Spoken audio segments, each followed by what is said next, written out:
Hello everyone and welcome to another episode of the Founder Files. Today we have a pretty unique episode for you. Instead of focusing on one specific scaling story, we're going to get into the lessons of success and failure throughout the journey of an entrepreneur. So today I'm excited to introduce Daniel Guasco. Daniel has been an entrepreneur since he was 16 years old. Most notably, he is the co-founder and co-CEO of Groupon South Africa, Hyperli, and Team Africa Ventures, as well as the founder of Click2Shore and an investor in many businesses like Lula, LifeQ, CM Commerce, and more. So I think with all of this under his belt, you best believe that this man knows what he's talking about when it comes to entrepreneurship. So in our conversation, we get into his first major high and low of going from having one of South Africa's most successful Steers franchises to having nothing straight afterwards. He tells the story of how he went from start to exit in 156 days, which is the story of how Groupon South Africa started, what was Twangu beforehand, before becoming Groupon, that he was then the joint CEO for many years until eventually they closed the business in South Africa. And with every closed door comes another open one, which is exactly what we hear about with the start of Hyperli. He then explains how he got into the investment world with Team Africa Ventures, before he then kicked off with a new insurtech, which was Click2Shore. And then one thing I love about this is Daniel gets super real with us, explaining what went wrong with Click2Shore. And even though they got backing from VCs, insurers, and corporates, they still had to shut the business down in early 2024, and why this happened. And obviously, in between all of this, so many pearls of insights and wisdom. And this is the kind of episode that I love doing on the podcast because there's no fluff or flair, just raw honesty about what entrepreneurship is like. So if you want to make sure you never miss an unfiltered conversation again, make sure you're following us on Spotify, Apple Podcasts, YouTube, LinkedIn, Instagram, and TikTok. And ladies and gentlemen, without further ado, Daniel Guasco. Welcome to the Founder Files, the podcast that's like eavesdropping on a conversation with a successful entrepreneur over a fireside chat. Join me, Cameron Coots, through this unique experience of unfiltered stories and insights from scaling founders around the globe as they share their ups, downs, and everything in between.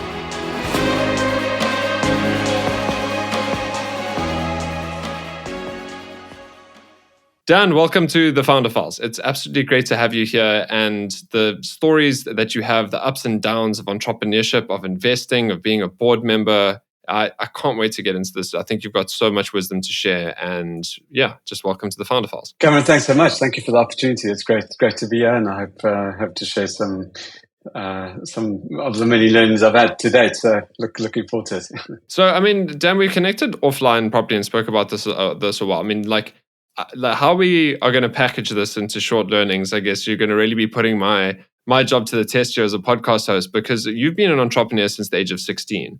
So I know we've got a couple of topics we really want to get into depth for the sake of the audience, but you just like run me through like your entrepreneurial early days before like you were now the joint CEO of Groupon South Africa. Yeah, sure. It's I've got to think back quite some time, and that's all I've ever known, really. I guess to a large degree is from a young age, even prior to 16, I guess. From it was about business. It was about sort of avoiding something that actually I didn't realize was impacting my ability to learn at the time. And so school was always a bit of a challenge. And the kind of escape from that was, how to make money, entrepreneurship, sort of driving up, building things and sort of driving new opportunities versus focusing on school. I only learned that actually, kind of formally suffered from ADHD when I was, I should have been picked up at school, but I never did. When I was about 30 odd years old or something like that. So it was always kind of a little bit of an escape, and I guess it still maybe is. So. But yeah, so, it was, I guess, from privatizing school tuck shop, it still remains a privatized tuck shop back at Westerford High School, which is where I kind of went to high school back in the day. What a legacy. Tuck shop, whatever. It was with a group of obviously fellow pupils. To then, I wasn't gonna. I didn't see much point in going to study post matriculating at that point in my life, and so I ended up by default in a franchise, a Steers franchise. Managed to convince the franchisors that I was adequately suited to run a Steers franchise. In fact, it ended up being one of the larger, more successful Steers franchises in certainly in South Africa at the time. And then at a fairly young age, actually pretty losing everything I had. So through the same journey, the details of which can be read up on the media, certainly, and hit the front page of the news. I'm talking about sort of whatever 96, 97. I won't get into all that detail right now because then we could be here till for more than 2 hours. But look, for the sake of the curiosity of the audience, so that you can't drop something like that and not share that, not really share the story. I know we don't want to get into the details here, but at least just like what's the short version? What happened? How did you manage to go from the best performing steers franchise in the country to like losing everything? Yeah, so I mean, look, it was the franchise was based in an area called Athlone back on the Cape Flats, and there was a shootout that ensued between two groups of people who might or might not have been affiliated with gangs, which resulted in essentially people losing their lives and not least an inability to actually operate the business.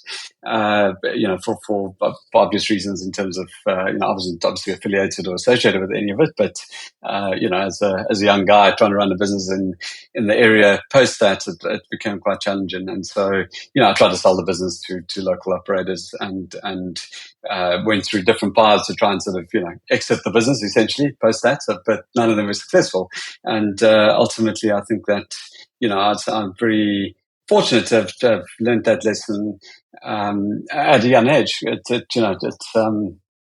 as opposed to down the line when you're kids and family, whatever the case is, it's fundamentally more challenging. I think it definitely left a few scars in terms of my approach to business, without a doubt. And I'm not sure, but yeah, it was a good lesson to learn at a young age. In hindsight, So practically speaking, what is that lesson that was learned? Yeah, I think it's around sort of leverage. I think it's around I mean, obviously I didn't have much to behind me. I don't come from much. I mean, it's not like I came from a lot of family or anything like that. But essentially what I had to build up myself, and so there was a lot of leverage involved in that business. When you can't operate the business, you can't repay your debts. was the short version. And so I suppose elements of conservativeness. I think an element of sort of precaution around sort of financial aspects of to what degree one should be leveraging things up and taking on debt. I guess it was definitely one lesson to learn, and I guess also that unforeseen circumstances do arise, and these things can be completely left field to what you expect or what you might be expecting on the journey. And one has to be, you always got to be conscious of that. As good as things might be, and as good as things might appear to be, there could be something lurking in the background that could just be, trip you up. So, and I do sometimes wonder if that hasn't tainted my views on certain things. Maybe be slightly more cautious than what I might be, but I don't think so. I've gone and taken plenty of other risks, and but I guess I have appreciation for an element of that. You're still an entrepreneur and investor at the end of the day. I still just want to get into it because I know we're not trying to go deep into the story, so unfortunately we're coming across as cryptic. And I know that's not the intention here, but it's just there's so much content. But I think to put it this way, it's like if you had to look back then, and if you're looking forward at your entrepreneurial decisions now, as a leader, as a CEO, as an investor, what would you attribute certain principles that you have around decision making to the lessons that you learned from this first success and failure? Yeah, so I think the lesson, that was learned through that process was that it was not easy to kind of get into that to get that business started. I was barely 19 years old. I had to convince a lot of experienced individuals who were running a very successful national franchise operation to give me this opportunity. Number one, and so that determination, absolute determination to kind of find a solution, because I had to actually come with a solution to get the business started as a starting point, is something I never have lost, and that's never been tainted. And I think it's foundational to when one's thinking about being an entrepreneur and being successful, is that it takes a lot of determination, a lot of focus, and not giving up. I guess, and so I take that on two levels. The one is actually getting the started, but also then post the failing, essentially, the ability to kind of pick oneself up and turn around and move on. So that's definitely, without a doubt, quite a significant part of that lesson. But I think also that element of prior to that event that happened, late November, whenever, to 1997, there was an element of success. I've been successfully running this business. Nobody could have imagined what transpired that evening. And, it's the ability for things to change rapidly and quickly, and how you protect yourself, avoiding us, sort of thinking about the alternative versus just kind of being focused on the success and the high road that you might be on at that point in time. There are ups and downs, and things will change, and you could just get tripped up. And what are the risks that you could be stepping into when you're taking whatever opportunity you're looking to take, or decision you're looking to make, and specifically where there's risk involved, I guess. So I think those would be some of them. Yeah, and so it immediately resonates with me on twofold, because the one is so my more I wouldn't say I'd say more behind the scenes business partner, and Nick Frangos, who we get our IP from. He's massively successful in the private equity world and as an entrepreneur himself, and he says that there's nothing more important than the commitment and passion of the founder of a business in order to make it successful. And I absolutely couldn't agree more. And to your points around risk, it's simply that's what we believe in terms of just good strategy. And it's not the view in risk management about being pessimistic, but it's about considering what are the things that could possibly happen to ensure that we can be sustainable as a business without it. And the unfortunate reality is that having taken those knocks, it's maybe there's a question that I can get a bit psychological with you here, or maybe philosophical, is that did that, you mentioned a couple scars that you're carrying. Did that knock your optimism or your trust and belief in terms of what's possible in entrepreneurship? And has that made you potentially jaded, or do you think just a bit more realistic? I actually think it drove me even further. So, cool. And what I mean by that is I think the absolute sort of tasting that success that was right there. It was in my hands, and it was happening. To then being quite rapidly sort of taken away from me, essentially, over the course of the preceding whatever months that post that event.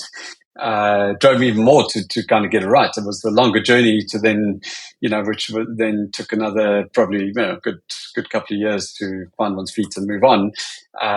But I think it actually drove me in the opposite direction to kind of be as even more determined to kind of do it again and do it right and do it differently. I think maybe I think the point that you maybe are referenced around. Sort of, if there was some element of tainting or sort of hesitation or consideration, I think it's potentially just around, sort of financially, you always kind of, specifically in startups and, entrepreneurial world and raising funds and whatever. I think it has definitely led me to have a more conservative view around, burn and spending money and how one finances business. And fundamentally, I don't think, I think there are always risks involved, but I get quite sort of nervous and uneasy when there's not clear sort of paths of revenue and one's burning a lot of cash. And obviously that's quite counter typical sort of early stage technology startup. But I think foundationally, if I look at sort of where we've been successful, where I've been successful, it's been off the back of, bar one or two exceptions, it's been off the back of, a clear opportunity, execution on that opportunity, validation, there's revenue coming in, and actually not having to necessarily raise that much money. There's one quite significant exception to that, which is a more recent journey, which was a very challenging one. But I think generally that's been my approach, and something I certainly like to stick to moving forward is, rather take a slightly more conservative, measured approach. Whereas again, in my experience, I've seen, time and time again, you see a lot of entrepreneurs coming in, raising exponential amounts of cash. It's all about the kind of what is the quantum of what you raise versus actually any foundational business you might have. And I think that's exceptionally dangerous. And I think fortunately that's where, I guess that lesson, having learned that lesson of, you could potentially lose it all very easily. I think maybe that's where it helped me early on. Yeah. I can also imagine that, like, to that point where in South Africa especially, is that the view when you're an investor or a startup founder is it's very much the faster you can get to the point of, am I building a business and I can show that business is sustainable? That's the point at the end of the day. But it's because the model of VC that we try and apply from the US or Europe just doesn't work here. And that's the point, is just there is too much risk, there is too much volatility, that to be able to take these outsized bets on capital that's also in liquidity that's quite limited is just difficult. So the point there is, like, at first and foremost, do you have the foundations, or at least the strategy to be a good business? First and foremost is critical there. And I think the experience that you had starting off with the Steers, which is a very cash flow hungry business, and cash flow is king in any operation. I think there's a lot that was taken there. But cool. I think I'm going to use that as an opportunity to move on now. Cool. What's the next point in the journey, right? So again, I really want to find out what happens in Daniel's life between that moment. And by the way, I do really resonate with the point of hunger to keep going. And I said I was going to move on, but now I'm going to share my own anecdote. Is that I've thought many times about giving up with Metavolve. And what I've actually done when I've had those moments, I've actually contemplated, well, what would that look like if I did? Is I'd give up, I'd probably go work for someone else. And if they're a wise and mature leader, even though I'm like pride in my work ethic, they would see that I would be a little bit soulless in terms of what I'm doing and lacking motivation. And they'd be like, Cam, go back and try it again. And then I'd imagine going back at it with a completely new life and a new energy.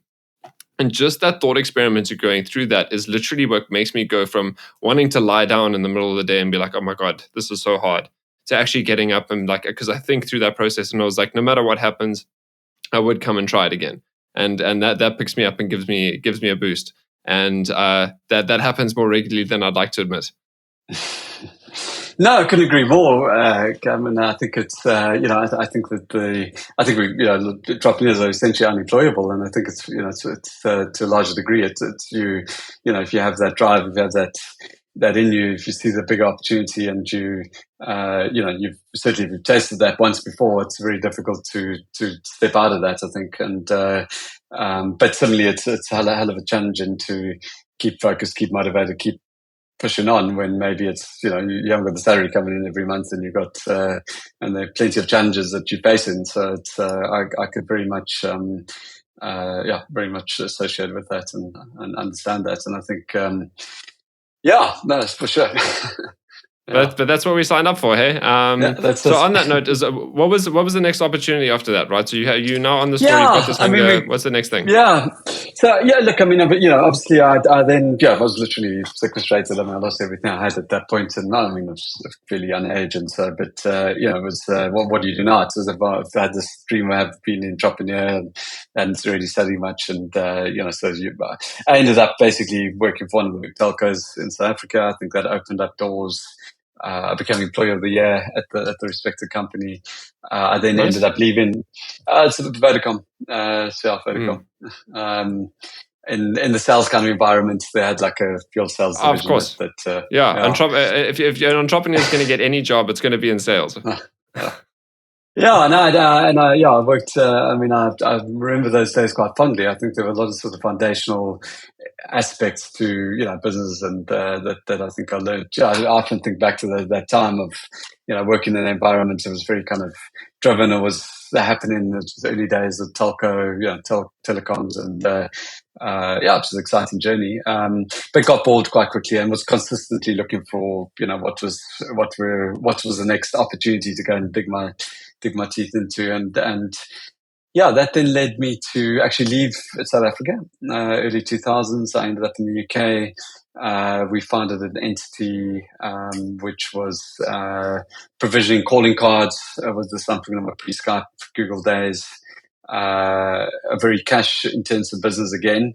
High execution was about selling calling cards into retailers and into more emerging markets who used to use those calling cards to make international calls. It doesn't exist anymore. But with Skype and Google and whatever. But it was explosive at the time, because otherwise you would have to use it, use your mobile phone, which the local telco would charge you tons of money to make that call internationally. As if you're dialing back to South Africa from the UK, whatever the case might be. Through a number of sort of lucky breaks, I think with that I can become part of quite a long journey. Although an intense journey in the sense that it required a lot of cash because you had to provision minutes. You had to buy like 1 million minutes to different destinations, and God help if you didn't have it allocated when you was trying to make a call. And obviously, your reputation went along with that. But through that journey, we ended up sort of selling that business out as part of a reverse listing in the UK. It sounds kind of more glamorous than really what it was, but it was it was an opportunity to kind of sort of get out of it and take a little bit of cash away. And I then was, I sort of had this burning aspiration to what to do next. I wasn't quite sure.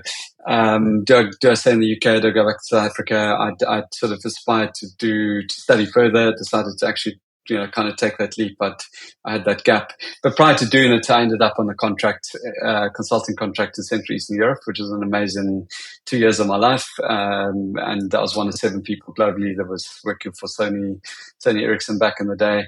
It was just pre-Apple exploding. And it was a very kind of exciting journey, which sort of gave me a little bit of break out of the intensity of entrepreneurship with the flexibility.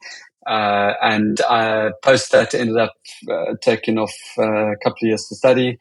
That's where I met my current business partner, Wayne Goslin, and that's what led, I guess, to the Groupon journey, which I guess is maybe what is sort of been better known for, and whatever's been in the media, and a lot transpired from that journey, I guess. So I mean that's a really kind of brief synopsis of it. I always love to get into that, is because like there's the journey there, but there's always this origin story. It doesn't matter if you're a superhero, a supervillain, if you're an entrepreneur, or just a human being. Part of our identity, part of our story starts somewhere. And I think that although that was in your blood and your nature for a long time, again, also someone sharing ADHD, it's kind of in it, and you go there and you find this opportunity to work for yourself because you have your own ideas, and that's how you want to do things. And starting off with Steers, I think that was a really cool pivotal moment. But what a journey after that. But now I already want to know about Groupon, and obviously the main things that I've got going in my head is like, I remember Groupon when it was rising and it was growing so quickly, and then it just declined out of nowhere.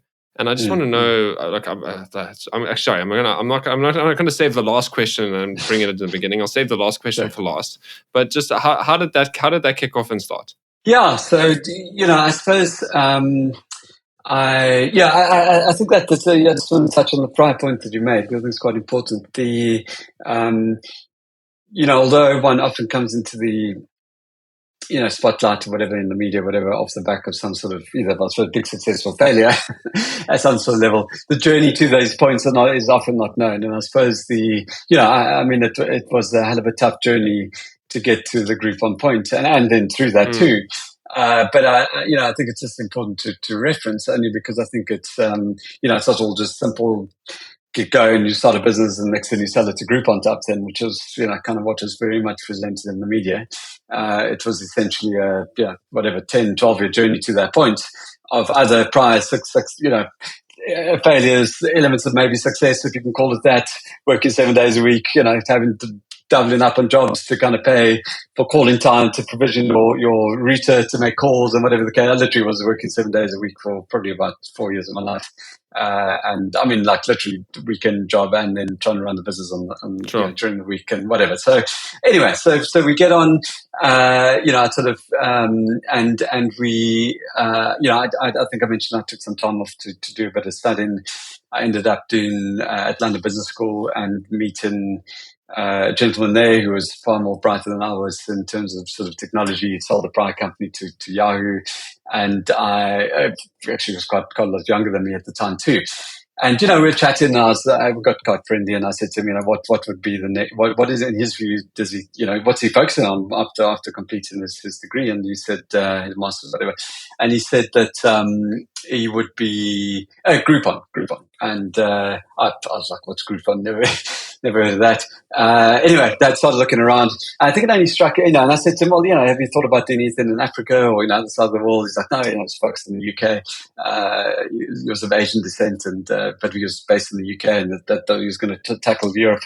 And it was on the 4th of January 2010 that I realized what Groupon was and the magnitude of it, and the sort of the media broke with the fastest growing company in history to reach $1 billion in revenues and whatever. And then I realized what Jack was talking about in the sense of why he was chasing this and what was actually involved. But the same day he said to me, look, unfortunately, I'm not, I've got to focus, this is huge, it's beyond all expectations. I need to focus on the UK market, and I can't be distracted by this stuff.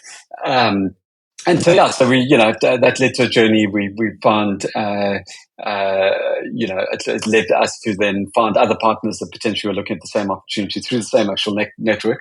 So we met Leo, we met Annie Millian, who are still good friends and business partners in other regards, and of course Wayne, who I'd studied with. Dan, sorry, I just want to pause you there. Sure. Just for the sake of the people in the audience who might not know what Groupon was. Sure. Can you just unpack to me, just explain what Groupon was as a business and business model? Sure. Yeah, 100%. So Groupon essentially was, was an online e-commerce voucher business at its core. Groupon would go and negotiate deals and offers with different partners. They were service provider type establishments and all physical goods, right? So it could have been either, it was, restaurants, bars. It could also be physical goods, as in, stuff that you kind of buy and take lots. It could be as well. It could be activities. So and the basis of it was that you logged, you became a customer or user of the platform. So you registered with the platform, you received a daily newsletter, and in that newsletter were a bunch of offers that crossed all those different categories. And it was obviously linked to discount. So you got you get a sizable discount off the back of whatever you pay Groupon for the voucher, and you get like a 50% off. So buy one, get one free burger deal, a fairly sizable chunk of discount of whatever you're looking to buy. And you would then obviously pay Groupon. Groupon pays the supplier when you go and redeem your voucher at that establishment. And I mean, that's essentially the core of it. So, very kind of suitable at that time in terms of, just kind of where the world was at coming out of the 2008 financial crisis. For those that are obviously younger generation, maybe might have not lived through it, but didn't quite realize the impacts of it. But I can assure you, it's kind of 2008, 2009 were fairly challenging times in many parts of the world, from, with the banks crashing, Lehman going under, and all the other stuff that happened. And, kind of, I suppose we entered a bit of a deflationary period. And so, deals and offers and things like that, where people have limited amounts of cash to spend, obviously a deal is always welcome, even when I suppose one has money. So, I mean, that's really what it was at its core. It added different value for different partners. Obviously as a merchant or supplier to Groupon, you essentially got, as exposure, because Groupon had a substantial base of customers and users, and as a customer you got a great deal. So it kind of worked both sides of the marketplace essentially. But I mean, there was not too much other magic other than that. But I think it had been your ability to buy physical goods. Amazon had been around for many years, and we bring that back here to South Africa. This was now the days of Kalahari kind of take a lot, kind of really taking off. That's really all you could buy online in terms of e-commerce back in the day. You said you couldn't buy like a voucher for a restaurant, and bearing in mind the complexities of delivering a physical good versus a voucher, it logistically became a lot, it was a hell of a lot easier. It was for you as a customer. I'm referencing this now back to kind of Tangu or South Africa, where Tangu was the company that we started. It was kind of, what were your options? You would there was Kalahari that was selling physical goods. You'd have to go and collect at the post office if you're lucky, and all kinds of logistical challenges. So trust in e-commerce wasn't quite there. Even to the degree of being able to facilitate payments was quite challenging. I mean, you didn't have the types of integrations and cards and payments and buy now, pay later kind of options that you have today, clearly. And the other element was there was a big degree of trust around knowing that actually what I'm going to pay for, I'm going to receive. Whereas in the case of Tangu, Groupon, whatever, it was you pay. It was a restaurant down the road, Cameron's Burger Shop, and I was buying a voucher for that. I was paying, the provider. I'll go and redeem it, a couple of hours later. And, I mean, we won different awards over the years for the impact we had in terms of e-commerce in South Africa. But I think it's a bit of an unsung story, not necessarily about what we did, but about the kind of adoption penetration that was driven through these group buying sites. Because although Kalahari and Takealot and have gone to, obviously Kalahari got bought out by Takealot or whatever. But the growth of e-commerce and where it is today is substantially greater than what it was then. There were some, it kind of seeded that market. It got people kind of used to buying online. It built trust in the marketplace. There's still some of the biggest suppliers in Takealot today were born off supplying the likes of us, Groupon, trying to go back in the day. And so anyone listening to this podcast now who's listened to the episode with Claude and Luke, or who hasn't yet, go and have a listen to that episode to hear about Takealot and Superblist and that journey about e-commerce, and know that we're talking to a man that really kind of built the foundations that led to e-commerce being what it is now. At least as a business. Dan, okay, so let's go back to the story in the founding journey. I mean, so we've got a sense of what Groupon is, understood its position in the market. Like, let's talk about what you were still in the UK at the moment. This is when you'd met Wayne, etc. Just also again for the sake of the audience, Groupon was already an existing international business. It just didn't exist in South Africa. So you obviously you came back to South Africa, started Twangu, which then got rebranded because it was bought out by the Groupon group. Correct. You were now the CEOs there. So just talk to me about that journey and how that happened from being the UK to doing that. Yeah, so I guess so I can't write a line of code. My 12-year-old son can write more code than I can. Yeah, and so you kind of trying to get into technology, and how do you do that if it assumes you've got to be able to do that. So the first problem we had to solve was, so we saw I got kind of introduced to this opportunity through Jack, who I met while I was studying. But the first problem to solve was we needed a platform, right? We become an e-commerce company, so how do you do that? And that was where Leo and Emilian came into play. They were, I kind of studied indirectly with them, and through London Business School, and I'd met Wayne while I was studying here in South Africa still, and we formed the company was formed, Al Media Global, and we essentially licensed out the platform, which empowered us then to we had the nuts and bolts to actually have an e-commerce site that could now replicate what Groupon was doing. So to be clear, it wasn't, we didn't build a Groupon, we bought essentially a copy of Groupon, for want of a better word. We then, but it was all about execution. So we obviously we focused on South Africa because that's where the market we understood. But we had no customers, right? So the first thing is you've got to get customers that obviously sign up onto the site, otherwise you can't sell them anything. And you need the merchants coming in to supply you. And because otherwise they haven't got to offer. And I'll never forget, I mean, we launched literally on the day the World Cup soccer started in South Africa, 2010. It literally was the day we launched, got it all live. And it was a hell of a challenge. I mean, for the first couple of months, we were knocking on restaurant doors and providers' doors to try and get, list their items on the website. Obviously we were trying to, work out how do you market online to actually get customers to kind of buy, and use your services. But we first needed a product before we could sell. So it was kind of this chicken and egg, and we went around many kind of, sort of iterations of that. But there were, we had a couple of lucky breaks along the way, and one of them was getting what was back in the day known as Madame Zagara, I think it was. That I think they any longer exist. And we got approached by I think it was a ballet association that were trying to raise funds. And they got given an allocation of tickets that they could use for an evening at Madame Zagara. And they were trying to sell them. They couldn't sell them. And so they gave us the opportunity to essentially sell it. And we made a very small commission. But that journey was quite instrumental, because suddenly we had Madame Zagara as a featured, kind of restaurant on the platform. That allowed us then to go and negotiate with other restaurants and more established restaurants who were just fobbing us off.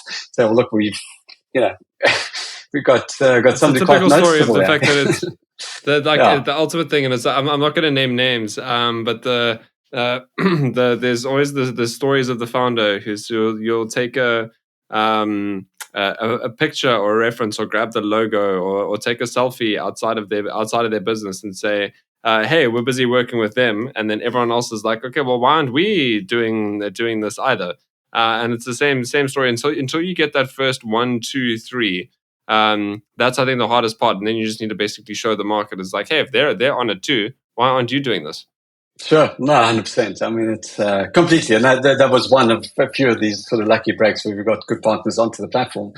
But it was myself and Wayne literally going out there, knocking on doors, speaking to restaurateurs and suppliers and whatever. We didn't get into the physical goods; we were just focused on services.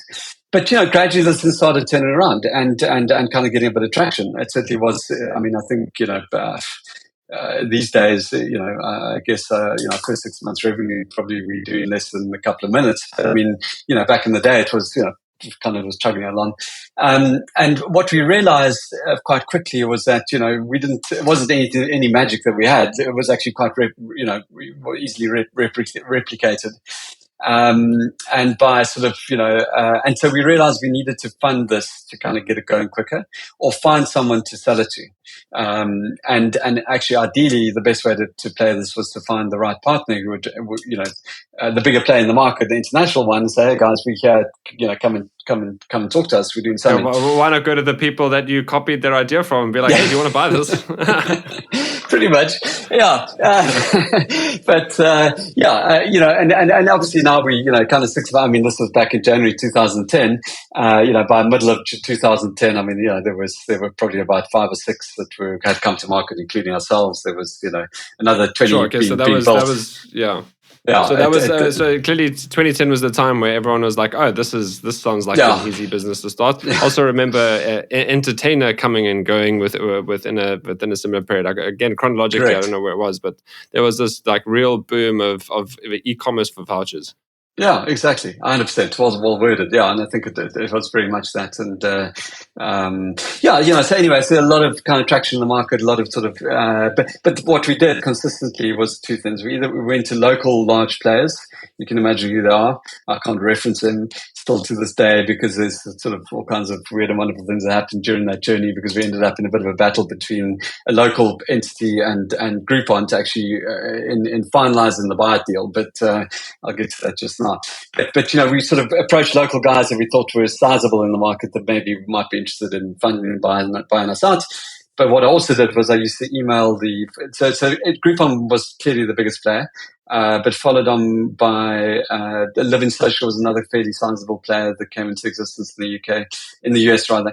And I found out the founder's details, the email address, and every Friday I'd send them an update, literally religiously every Friday send them updates saying this is where we were. Last week we had X amount of growth, X amount of new customers, blah, blah, blah. Do you want to chat, whatever. Never got a response. I tried every variation. These days I guess you can find founders' email addresses quite easily. Back in those days you couldn't. LinkedIn wasn't as big a thing. I don't know how we managed to find the right address, but it was Andrew Mason at Groupon.com. And it was a Friday afternoon. We get a call. We didn't have any offices. I mean, we literally operated out of my apartment back in the day. And we get a call from the what turned out to be the CFO of Groupon, saying, Doc, tell me a little bit more about you. It was literally 3:00 on a Friday afternoon, and he said, "Tell me a little bit more about the business." And we, gave him a few metrics. Had no concept of, Africa was like, is there like e-commerce even happening in Africa? Like, is it South Africa? Or is it, like literally are the animals on the street? Like, that kind of version. And then said, look, it seems like you guys are growing. I'm going to send an email and we'll see what we can do as a follow-up. And I didn't take too much to it, except what I did do is I let some local entity that we were also having the same conversation with know that we just received a call, which led to an immediate meeting. That same Friday, we were called into a meeting at the building where this entity operated from, and they were suddenly started moving very quickly, saying that. They were quite surprised that essentially we'd managed to get this call, and there was this potential interest. They're very protective, I think, of their territory, and they didn't want sort of external people to be coming in. And I mean, I'm thinking it's a fairly sizable entity that's listed and pretty well known. And we, and then they basically came with saying, look, we'll have an offer ready for you by Monday. So we went from the call to the meeting to then having a follow-up email, as Mark had promised, from a gentleman called Oliver Samwer, who was the Samwer brothers. Who, if you do a search online, you can find out more about them. But they had copied the Groupon model into Europe, and were now tasked with scaling that globally. And Oliver said, "Can we meet tomorrow, like Saturday?" And we said, "Look, we can't do. I couldn't get there by Saturday, but I can. We're Monday." And in essence, in the course sorry, when can we meet tomorrow? Is like, can you? Because I mean, this is again before virtual meetings was a thing. Can you fly here right now? Yeah. Basically, can you meet me tomorrow morning at 9 o'clock? It's Saturday morning. I was like, well, I can't do Saturday. I can do Monday, and that's literally what we did. Sure. And in parallel, we've got a local entity that's now kind of fighting, and we had obviously the real player kind of sort of expressing interest. And so I went back to the local provider and I said to them, by the way, that we've got to meet him Monday morning. And in what city? Germany. Munich, Germany. Yeah. There we go. Cool. So anyway, I mean, look, I won't get into there's a lot of detail there, but I mean, essentially, I walked into that meeting with the Samwer brothers with an verbal offer from another entity, and we walked out 20 minutes later with the agreement to buy the business. See, everyone listening, finding fundraising and exiting really isn't that hard. 156 days. 156 days, yeah. But sorry, 156 days, what's that number? That was from the day we started to the day that we concluded the deal. That is mental. The day you started Tongu to the day that just goes to show where market opportunities happen, you have to move quickly, because like that's pretty much unheard of. But also at the same time, if you look what's happened to online vouchers in an e-commerce space and where that exists now, i.e., it doesn't really. And so the point there is that to translate that to now, what goes up must come down. Right. But before we get into that, now, so talk to me. So you've gone from founding to exiting in 156 days. That's mad, right? You went from over a weekend to having a phone call to flying up overseas, a 20-minute meeting to walking out with an offer in your hand. All of this is just screaming too good to be true. So what happens next, Dan? I mean, the offer was done 20 minutes. It was they had a format. They were tasked with growing Groupon everywhere except for the US. We literally went from, so that had it was like, take this or there wasn't much negotiation, to be clear. But certainly helped that we had another offer and whatever. But now it was all about, okay, well, we had to go through due diligence, obviously, to pass the test. And that then concluded early January 2011. And during that, we continued to grow and we continued to gain traction. But now we get bought, essentially we become Groupon. And we now, massive investments. I mean, I think back in the day, online spend, marketing-wise, we were, in the e-commerce space, the largest spender, and obviously thanks to Groupon funding huge amounts, and massive growth, right? And we went from literally myself and a handful of people to at its peak, there were, direct into the employees, close to 200 people, indirectly hundreds of people, if it was thousands of people actually. That's some very rapid scaling, eh? Yeah, and I learned probably more lessons about business in that period than I learned anywhere else, because it was cool. I love the fact that you bring up the word lessons. Tell me now. I'm going to ask you what those lessons are. Sure. I'm going to say sorry for putting you on a corner, but you're in the corner of the founder files. So you signed up for this. What are those lessons? You say that you learned more than any other period. Yeah, look, I think there was an element of getting to that point in the 156-day journey where nobody could have imagined that was potentially a possibility. I mean, nobody, it was kind of impossible that one could end up in that position so quickly. But and that relentless trying of emailing the founder to the degree that never got a response, and then suddenly it's kind of all happens in the matter of whatever centuries of hours, literally. So I guess there was a lot of, and there were a lot of obstacles along the way, right? Like, I mean, to actually get the traction, to get kind of traction for the business was very challenging, but we persisted on and, kind of drove through. The lessons in terms of execution and the importance of absolute execution that we had to then, learn post that, because you're going from, doing a couple of thousand, hundreds of thousands, whatever, a month to many millions was quite a substantial one. From people, hiring people, find the right caliber of individual that is aligned to that kind of momentum and growth that one needs to execute against is hell of a challenge. It was a high execution business. You had guys that had to go around and negotiate with partners to get deals, and it wasn't just getting a deal; it was getting a substantial discount, obviously factoring in our margin that we had to charge for it. It was at its core probably 60-70% sales, right? It was essentially going out there and closing deals. Of course, aligned to that was an element of marketing, and there was a lot of expertise and that was shared globally to do that.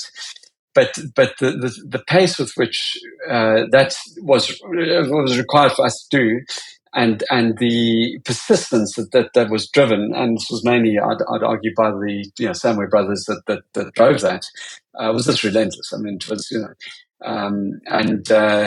and with that momentum, so the thing grew and blew up essentially, blew up in terms of size. And it was going from a couple of 100,000, say, to tens of millions in the matter of kind of months thereafter. We had a 3-year kind of earn-out process. We achieved that in month 4 of the 3-year earn-out. Sorry, before we get into the earn-out and that story, I just want to really double click on this point around going from a couple 100,000 to a couple million, right? And the fact that you're having to scale that quite quickly, and keep using the word execution, which I fully agree with, right? Same thing for us is strategy is only worth its weight in execution. I just made that up now.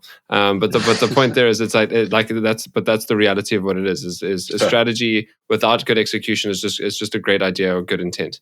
So the points of execution there of this rapid growth and scale, there's so many businesses. That's like the whole reason why Metavolve started, is that the scaling up journey is when things can get super chaotic. You kind of need to start changing the approach towards how it is that you're running this business and how you're managing. So now, what are the changes that you started implementing yourself, and how you started changing in order to make sure that you could keep up with that growth? Yeah, that's a great question. I mean, I think, ultimately it comes down to people, and that was what it was all that we managed. Without that, we wouldn't have got anywhere. So suddenly one's having to build up teams of individuals that with different kind of skill sets, because you've got an element of, obviously sales, and you've got finance, you've got HR, you've got customer service, marketing. I mean, it's a full on organization you're having to construct and build. The pace with which you're growing means that you've got to do that pretty quickly. You've got to make pretty fast judgment calls on individuals, because if you don't hire that person, or don't hire the right person, more importantly, you're not going to be able to continue that scaling. And we certainly didn't get it right every time. In fact, we got it wrong many times. But I think you learn a lot about kind of hiring, finding, understanding individuals, understanding what drives them, understanding what the fit is associated with the organization, and of course then building a management team around us that then was able to, head of finance, head of HR, head of sales, head of marketing, that were able to pick up the hard lifting that had to happen also down below, and head of partner management. There was a whole kind of team that had to be built, a management team that had to be built, and obviously an execution team there below that had to be built alongside that. And I think the challenge for us was the rate with which growth was happening, and relative to what we expected, and certainly what I think even Groupon expected, it was just unexpected for South Africa, other side of the world, whatever. Those kind of growth numbers that was being seen in far more developed markets. But we just because the market here was insane for voucher based. I mean, look, I think that even though it's come and gone, it still exists. I mean, just obviously look at Hyperli as a business, right? I mean, that's the point there, but it's definitely not where it was.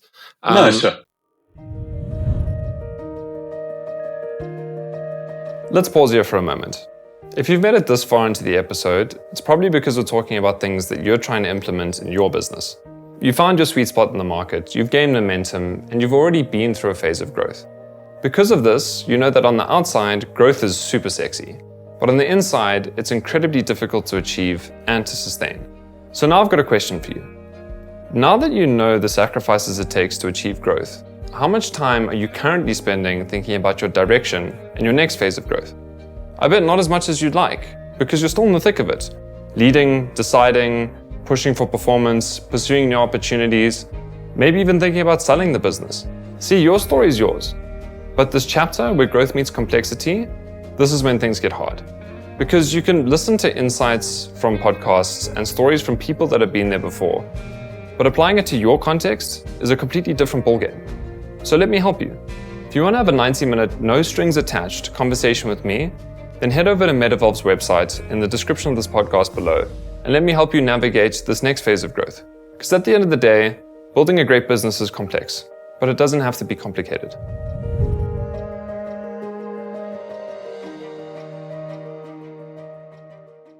But I just want to, again, I want to go one level deeper now. So because how did you go about identifying the kind of key roles that you needed to employ for without employing some kind of cookie cutter model in terms of I need an HR function, I need a marketing function, I need a finance function, etc. Like, how did you go about making these decisions around creating your leadership and management team?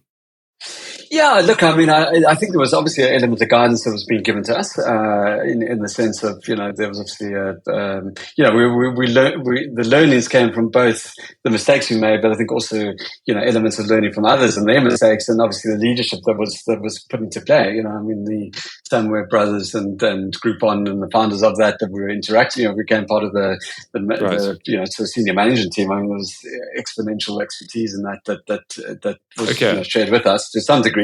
But I think, ultimately, it kind of on the ground, the nuts and bolts of it all was really, we kind of, it was a little bit on the fly because, you kind of open up new cities, you open up new verticals, you open up new, suddenly now you do going from whatever it was, R1 million a week to whatever, tens of millions in revenue. You now you need customer service, now you need all these other functions to kind of support the business. And so, I guess there was an element of evolution that we just had to go through and learn from. And, customer service lines blowing up and then, okay, shit, well, we're going to need more customer service agents, we're going to need great big offices. So I think a lot of it was very much, the rate of change and growth that we're going through. We just had to kind of on the fly start adding more resources. And fortunately, we were quite lucky to find, certainly in more broadly speaking, the senior management team that we had in play, by and large, we got to run a few times, of course. But, the individuals who got into those roles helped us immensely to actually find the right people, manage their respective departments, which I think is absolutely critical. I think the momentum with which the business was growing that also meant that there was a buzz in the office, right? Like it was literally, it just didn't stop. The office was so much activity, so much hype. And, I suppose younger people thrive on that, or the right individual certainly thrives on that. And so, I think that led to the right types of individuals coming to the organization. We wanted to be part of it. Many of those have gone on, to create their own careers or create their own businesses, all kinds of things. I think it was an amazing lesson for not just us, but those who were part of that journey, actually seeing what was kind of possible, seeing the growth with which one can actually execute on if you just kind of put your mind to it. And yeah, so I mean, I think those are some of the lessons. I'm not sure if that fully answers your question. No, so it does, because I mean, again, I get to exactly related to a number of clients that we've had, is that they've been through this, they're in this growth stage, but they're burning out and overwhelmed, and they're like just constantly saying, I need a COO or I need a commercial manager. I'm like, whoa, no, I've seen this movie before. What you're essentially trying to do is replace yourself. It's not going to work. 6 months later, that person's going to be gone. Like, what you need is a clear strategy, so you can actually paint this picture of what is that you need in each place. And then you can start identifying and mapping that out yourself and building that out and building your leadership team.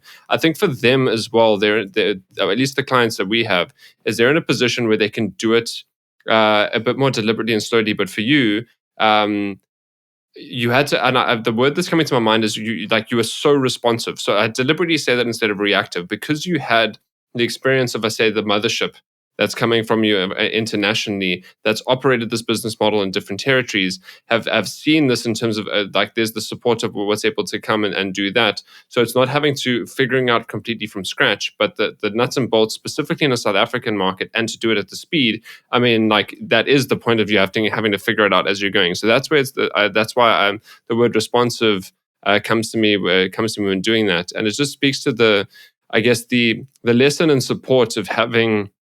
Whether it's a board of directors or whether it's having mentors, whether it's having people that have essentially been there before and seen it and are able to give you that perspective. So while you're so in it and you're like, oh my God, I'm going like 1 million kilometers an hour or 1 million customers an hour. And how is it that I can make sure that I'm making the right decisions and putting people in the right place? And that's what I'm hearing from your story. Okay, but we've gone some depth, and there's still so much to the story that we still haven't gone to. I think we're chronologically we're still only in like 2012, and not okay. Let's jump through this now. Let's get straight to the exit point, right? So I mean, like, again, I've mentioned the fact that the markets kind of like went down in terms of vouchers. Groupon isn't really around anymore. What happened there? Right, you talk about having a bit of a buyout, an earn-out period. Tell me about this story. Yeah, so look, I mean, the rate of growth of that was happening was, you only have to look at the media to learn that maybe it wasn't always that sustainable. You can't send 20,000 clients to a massage parlor that's got 4 beds or whatever the case is. So there were those things that obviously, with no bad intention, were learned along the journey. I think the hype of it was also, there's a lot of hype, and there's obviously a huge investment marketing wise, and deals. But of course, also then suppliers wisen up and they start cutting corners, and you get sort of the chicken without drumstick without the chicken, and there's everyone's kind of like margins obviously squeezed, and everyone's kind of trying to make a buck, and that sort of hype around it kind of started to I guess create effects that maybe weren't intentional, but ultimately led to operational challenges and so on. I will say, and obviously, at a macro level, the economy started stabilizing, so the kind of desperation for small businesses to acquire customers weren't quite there. And the point there is, like, they were also probably waking up to the fact that this is the difference between having having the right customers versus having crappy customers. And the fact that it's like coming there is like, even though if they're good customers to deal with, they're not exactly profitable ones, and there's just like a churn of them coming in. So from a vendor perspective, you've got those challenges. From a customer perspective, I'm assuming customer satisfaction starts dropping to the vendors that they go in there with these macro factors. And I think it's just an example of this massive growth and then just saturation of this throughout the market. There isn't enough room to be able to actually give these deals and make it feel like a deal rather than a bit of a grudge sell and an underwhelming experience for customers. 100%. And I mean, there's only so many vouchers you can buy, to your point, and there are only so many clients you can service at sort of a reduced rate, and so all these dynamics start to come into play. I guess so we obviously, we kind of walked that path. We actually got to the end of the earn-out. Groupon becomes a listed company, right, on the NASDAQ as part of that journey, 48 countries globally. And of course that was underlying the buyout, the acquisition that they made to us back in the day, was to grow that base, globally. There's no secret there. And I guess then we So we leave the business. Myself and Wayne leave the business. I mean, it was amazing to have Wayne, obviously, clearly as a business partner and part of that journey. We kind of feed off each other's weaknesses and strengths, and there's a good, we work collaboratively like together. Any good business partner. Yeah, it's pretty. He's not here today, but yeah. Anyway, and so we kind of leave the business, and then we get asked to kind of return to the business. Neither of us were necessarily that keen to do it, but what we did say, we put a whole bunch of terms in our return, ability to come back or whatever, offer to come back. I guess 1.5 years later, it must have been about, the Groupon globally decides to go from 48 countries down to 15.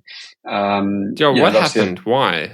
I mean, I just rattled off a couple of my own intuitive assumptions around what would have happened within the market. But you were obviously the CEO of the South African, so no one would know this better than you. So what actually happened? Why did this go down? Yeah. So look, I think in the South African context, it's a little bit different to, I think, some of the other markets. I think some other markets, they just maybe weren't, the momentum had sort of lost steam. I think there was, they maybe weren't as profitable. I think it was more about consolidation. There were bigger, smaller, bigger markets that they should focus on: UK, Australia, US, whatever they were, where there was, just bigger markets, more scope, more clients, more customers, and the business today still does very well, right? I mean, it's a company. There's nothing fundamentally wrong with it. And indeed, obviously the bones of what we then eventually actually took back from Groupon when they made that shift were we still run the Hyperli business. Groupon then became Hyperli essentially. I mean, we, as I call it, the Phoenix. Yeah. And there's a whole story around how we kind of got into that position. But yeah, Hyperli still runs today. And, obviously time has passed by, but it's a lovely business in the sense that, you obviously want to sell today, I pay partners in time on redemption because we have to keep that in reserve because otherwise, if the partner goes under or doesn't service the client or whatever the case is. So it's a very cash generative business. It's, margins are fairly decent. I think we got it to the point now where operationally it's fairly, it's tight. I mean, we don't have a massive team around the business. It's actually quite tightly managed and automated wherever we can. Still improvements still to be made. And there's still, e-commerce is a growing market, right? So I guess there's still a market for vouchers and discounts and, 100%. That's kind of everyone wants a deal. Yeah, 100%. So everyone still wants a deal. Exactly. So Daniel, I just want to make sure because we still really want to talk about Click to Show. We want to talk about Team Africa Ventures. There's so much to the story, and I'm so conscious of time. But I want to make sure that we tie a good bow on the story that we've really opened up with Twangu, Groupon, Hyperli. So where we're at now in the story is that you had your earnout, you worked out there for a while. You asked or offered to come back. Happily did so, manage the business. At this time, Groupon's now gone from 48 countries down to 15, and there's a point now of when realizing that we need to actually kind of shut down the business in South Africa, and then from there, what happened? Because I mean, again, there's the birth of Hyperli that we haven't explicitly spoken about there, but just I want to wrap the story up and how Hyperli was, what happened to Groupon South Africa, how that led to Hyperli starting, and how Hyperli is different to Groupon. Those are the three questions. Okay. So, I mean, in essence, Groupon as an entity in South Africa closed down. I mean, the company closed down. However, as part of an agreement that we reached with the company, we agreed to then take over the staff and take elements of the assets across, and Hyperli was born. I mean, I guess that's the simplest way to explain it. Obviously under different branding, different name, some of those core assets, we obviously reached agreements around, and a lot of that's confidential, but essentially that Hyperli is still there, and it runs today, and it's got a team around it, and so, it's not Groupon as it was because that closed down, but there's still deals and vouchers, and it runs today, and I guess by and large, Wayne is focused on that business. I mean, I've kind of help where I can, and I've got slightly more involved over the last couple of months. But Wayne's obviously been driving that business fundamentally and done a great job at that. And Yeah, and there's still plenty of opportunity around it. I mean, I think, we see across the three major verticals, whether it's local, travel, or physical goods, is challenging environment. There's still opportunities, and well, especially if you look at how e-commerce has taken off. If you've looked at how logistics has gotten simpler and straightforward, ordering times there for sure. But I think for services and experiences, there's always a huge market for that. And again, the marketing of that for those kinds of businesses is difficult. So having a business like Hyperli, I mean, there's always a need for it within the market. But I just want to really understand is like besides the brand, how, is the business model a business model quite fundamentally different to Groupon, or not really? No, not really. No. I mean, it's no. Yeah, I mean, it's still, we go to merchant suppliers, we negotiate a deal, we negotiate a commission on that, on what we sell through.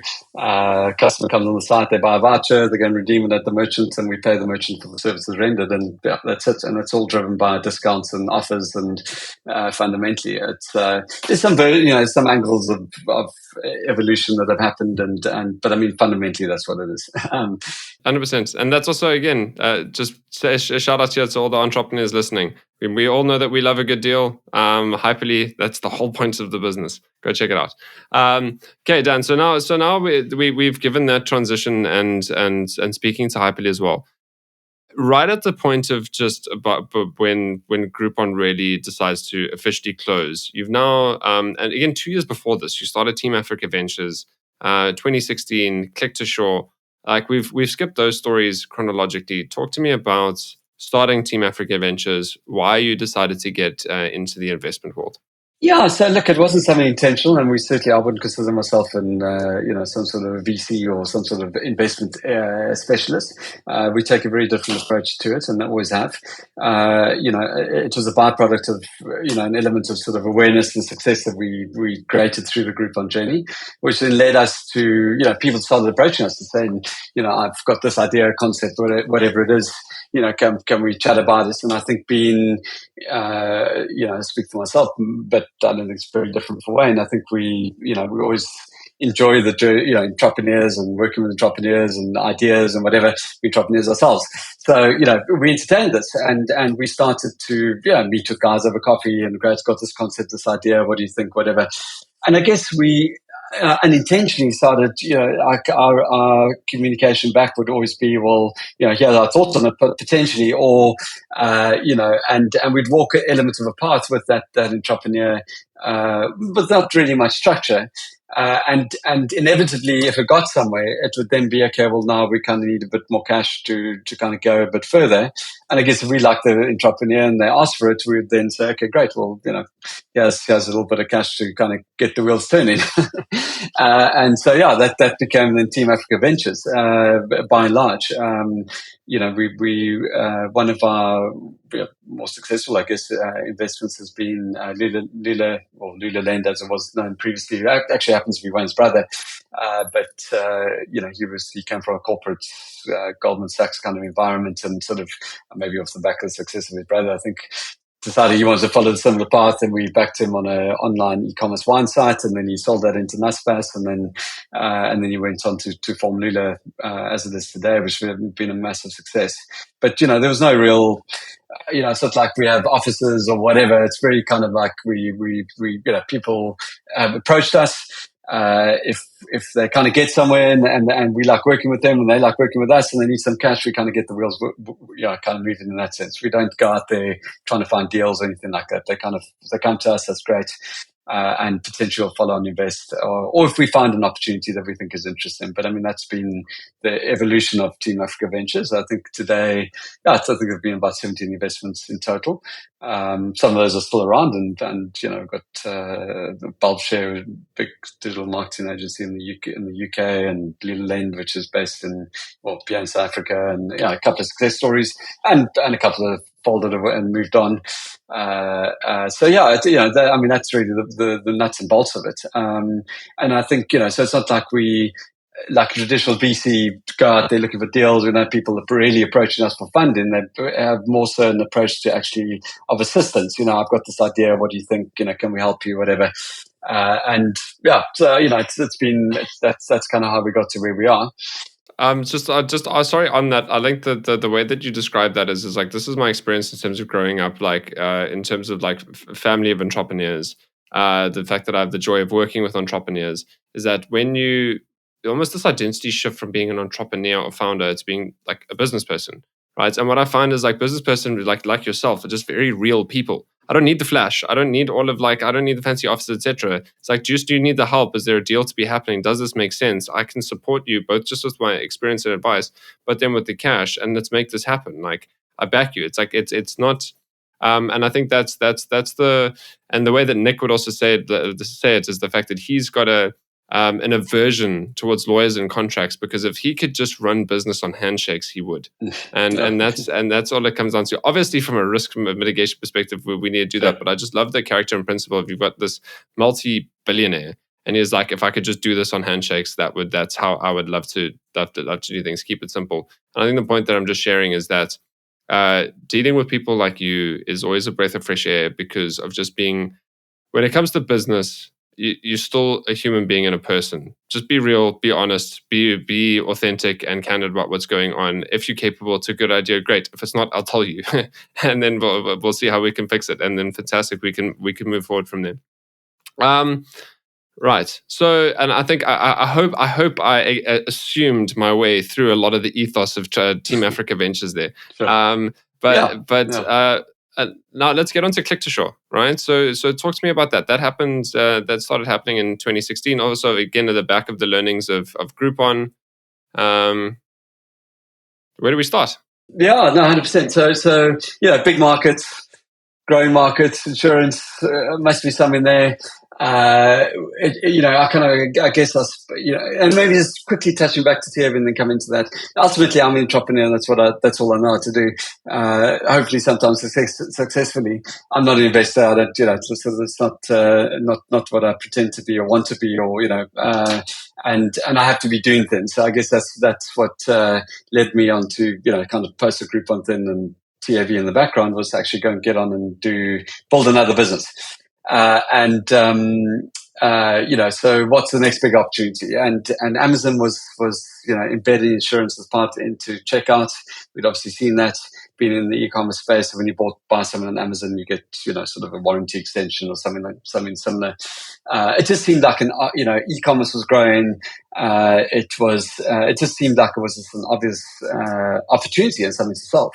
Digitization of insurance, was still kind of evolving. And so that's how kind of what led me onto it. There was a very successful German company actually that started a couple of years before we'd started and executed it very well. But sure, the learnings were substantial, and it wasn't just that simple. Firstly, insurance is a highly complicated environment. Secondly, it's fraught with regulations and all kinds of legalities in terms of how you can sell insurance and all that kind of stuff. And in many, quickly, Dan, before we're going down this, what was Click to Shore as a business? Like what was the opportunity? What was the business model? Sure.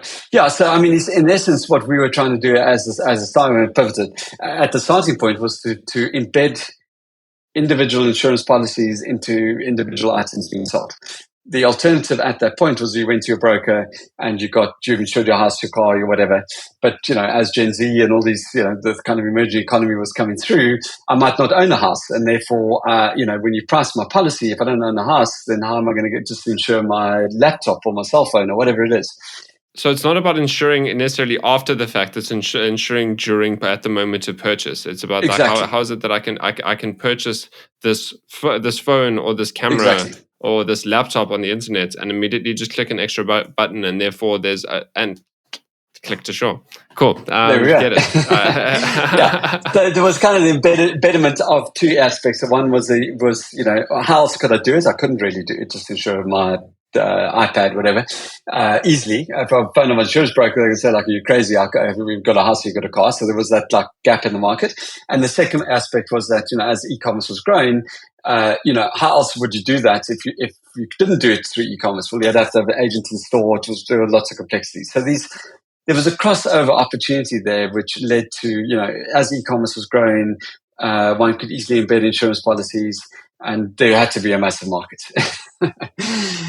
Yeah, because I mean, even articulating that, it's like this is the there's no, it's so obvious, a great right? idea. I mean, obviously the business was. It sounds so obvious. Oh. Why wasn't it so obvious? So why wasn't it so obvious? Well, I mean, so Amazon launched that. They're no longer entirely do it. In fact, they've more recently closed it down. Ultimately, insurance is sold, is not bought. That's actually the bottom line. And by and large. Look, there's an element just of... unpack that for me. Insurance is sold, not bought. Because also for me, it's like going back to like home and car insurance is like, that's not sold, that's bought. Like I have this asset. It's like, no. Like if something goes wrong with this car, I don't want to pay for this. Right. But sorry, in smaller purchases, I can definitely get that. I think that's the example why Pineapple and Naked have been their marketing budgets are so insane. Sure, exactly. But they've got it right. Yeah, explain to me. Explain to me. It's like it's bought, not sold, and how that was a fundamental assumption. Yeah, so I mean, obviously, where it's something quite substantial like a house or a car, and there's you might, it's almost, I mean, firstly, it's fairly obvious that you would need it if you crash your car, whatever, it's, a couple of $100,000, whatever your value of your car is, or your house burns down, like, it's a reality. And probably that's finance, and probably the financier has, or the bank, whatever, has enforced that you have to have an insurance. So, there's this element of sort of, enforcement of insurance, or just it's like obviously you've got to have it type thing, because otherwise you potentially lose the assets or whatever you invested into. But when it's a cell phone or a laptop or something like that, it's like, okay, well, I just spend 10,000, 20,000 Rand on this item, now I'm going to spend a bit more. I'll think about it tomorrow or whatever. And if somebody's not sort of, selling it to you, you've then got to buy it. And so that's where the challenge comes in. And so it becomes an optional add-on versus, it's kind of, I finance my house and I kind of have to have an insurance policy, otherwise I'm not going to get to finance, and therefore I can't buy the house, if you see what I'm saying. And the alternative to that is an insurance broker that tells you every reason why your cell phone is going to break and why you have to insure your cell phone, right? And in that environment, exactly. That's where it works. And I guess, so really we were working with a large, I mean, I actually don't think they operate anymore these days. There was another startup in the cell phone space, and they had been offering warranty extension on, cell phone repairs, national chain of about 30 odd stores. And they were offering cell phone warranty sort of replacement policies when you got your phone repaired. And amazing channel, selling hundreds of these things, but not compliantly, because they had no agents in the store that was FSP regulated. They had no regulation in place, and they were closed down by the FSCA because of that. I mean, they couldn't sell any more insurance. And so we, and the way that was being sold was that, you went in and you collect your phone, Cameron, it's in spending 10,000 Rand next time it breaks, your screen crack your screen, here's an extra 1,000 Rand and basically you're covered next time that happens. And that's the selling, right? The alternative was that we so we were like, okay, well, they couldn't sell anymore. And so we said, great, we will digitize that journey. And so we deployed tablets into all the stores, will stand, click to show. And when after you got your phone you repaired, you'd then be redirected to the stand where you could then opt into insuring that item. I mean, it's the perfect point of like the customer behavior journey, when it's like you're walking out of there, it's like you're chowing losers. You're just sitting there. It's like I've messed up my phone. It's fixed. It's like, this is an expense I shouldn't have to pay. Oh, you can insure this so that you don't have to have this feeling again. I'll buy. Yeah, exactly. Except that didn't even work, right? Because essentially a month, so big launch. We've got a big reinsurer. Sounds so obvious. Got a big reinsurer behind us. Because now we have to build the insurance product. We have to build the obviously interfaces through which to compliantly offer insurance through a tablet. There's all kinds of considerations. Now you've got claims. How are you going to manage claims? I mean, you've got a full digitized insurance business. And then you've got insurance policies folding into that, because if you knock on the doors of traditional insurers, at that point, I'm talking about, kind of whatever, 2015, 16, whatever it was, they didn't really insure individual items without your house or without your car. So we had to go and design the insurance product, and then we had to deploy these tablets into all, interface through which a customer could run a journey to sign up for insurance. So there were two kind of separate problems to solve. Anyway, and then find a customer channel through which to do it. And again, there, the thinking was, well, you want to go where that grudge is real. So, I've just had my cell phone, spent 10,000 rand getting my phone repaired up. The need is should surely be there. And we knew that it was working because we're selling hundreds of these things a week prior through intermediated, non-compliant agents. Anyway, we deploy. 30 days later, massive engagement on the tablets, one policy sold, and that one policy had been to the CEO of the reinsurer, who'd flown down to come and buy the policy. Anyway, as part of the launch, whatever. And insurance is sold, it's not bought. And that's the bottom line. And, so obviously we learned a lot of lessons through that. That was just the start of the journey, and probably should have been a pivotal moment of deciding that maybe this wasn't the best idea, because we went, we obviously self-funded it to that point. We started, we got sort of elements of, we started working with the big e-commerce guys. I mean, Tekla was a partner of ours. They weren't able at that point to deploy into their checkout process. So it was like a post-email offer of insurance on the product you just bought if you opted in, blah, blah, blah, a whole bunch of different requirements. We then moved on to offering free insurance. So we said, okay, well, look, if it's too much hassle to go and sign up, we'll offer you like this limited free policy of insurance that when you go and sign up, you will, you kind of, you get like a limited policy and you can extend that. Well, all that we sold was about 60 odd. All that we did is give away about 60 odd thousand free policies and got very minimal upsell. We got a lot of engagement, but without the selling, it didn't work. Anyway, and the journey went on. We approached all the big retailers. We persisted on. It was like, this has got to work. There's got to be an opportunity here. We knew the big retailers were selling insurance, all through agents and stores or whatever. And one day we got a call from a big retailer, Massmart, as it turned out to be, and they said, look, they're putting the insurance business out to tender, and we had like a week to put a tender in. We did it, and they said, look, and this was for the full end-to-end solution, insurance products and the platform.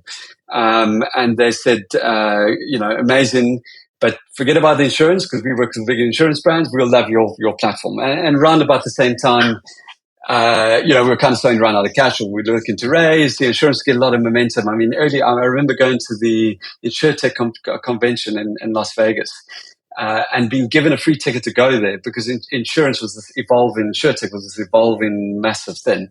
And because I was coming to South Africa, they were almost like I was like an honorary guest to this event, of which there were probably a couple of hundred people. I mean, today there are tens of thousands of people who go to that event. And that's how early on in the journey it was, just to kind of give it a little bit of context. So, there's a lot of kind of movements in the market. There were, and off the back of it, I suppose we managed to start, obviously raise money. We firmly believed in it. But there were these early signs. And Massmart said, look, forget about the insurance product. We're only going to do the platform. And we'd been battling to get the insurance product right. And so we thought, cool, we'll just become the SaaS layer, software as a service layer for partners like retailers, banks, whatever, empowering them to offer insurance to their customers and mitigating this insurance part of the business and complexity thereof. And so, that's kind of where it pivoted to, but it was quite a big shift. And now we were a software as a service business. Corporate integration cycles, you're talking about years, certainly not days or weeks or months. Now you need your customer success function is now a change management function. You're dealing with listed companies, major retailers, major telcos, banks, you name it, decision-making process, the whole thing. COVID hit, so we raised, I managed to raise money from Greenlight Reinsurance, one of the biggest reinsurers, an offshoot of Greenlight hedge fund, David Einhorn. And that created a lot of momentum because obviously US, invested into Africa or whatever. We did, multiple different, we raised another round from an entity called 630 Ventures in the US as well. And a bunch of local investors, along the journey, obviously self-funded it substantially. COVID hit. It was quite a pivotal moment in terms of moving from offline to online. Suddenly retailers call us up, hey, I can't sell insurance anymore. I've got agents, my stores are closed. My agents can't sell anymore.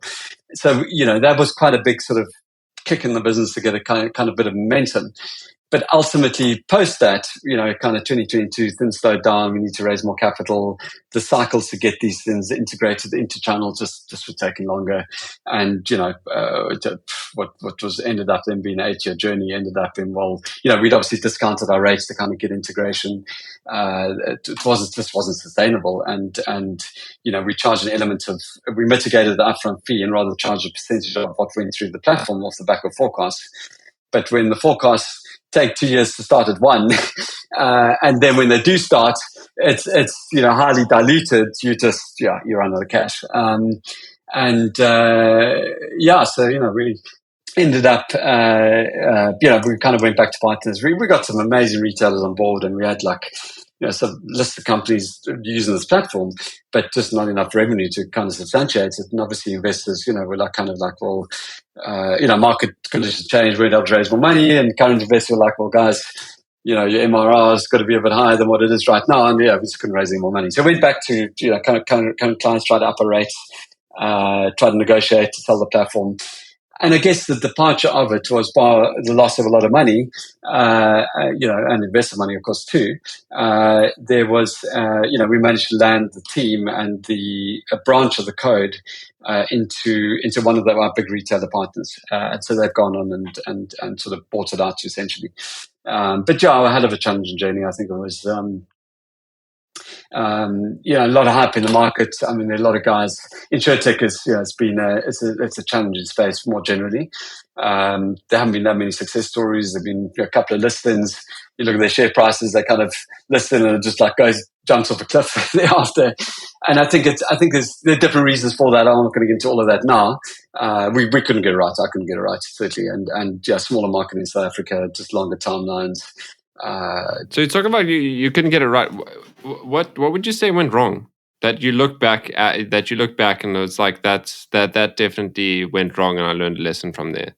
Yeah, look, I mean, we moved from sort of being a lighter tech business to being to more of a sort of almost a sales execution type business, because ultimately we were just a channel, really insurance provider kind of business, to be in a SaaS solution, right? Now, to be a SaaS software service solution technology business, you need a fairly sizable, strong it's a technology. Fundamentally different business. Yeah, exactly. Yeah, completely. So there was that shift, which I think we underestimated, and then didn't necessarily adequately gear up or raise enough capital to do it. There are some competitors of ours that have done phenomenally well. Roots here locally in South Africa, I think, have really got that right. They are technologists themselves. They come from that background, and I think they've done it exceptionally well.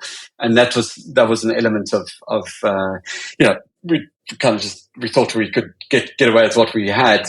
But the cost of development was that much greater. The complexity thereof was that much greater, and then the timelines associated with our partners was just substantial. And we just, our pricing model, we should, working on a sort of at-risk kind of basis where we were.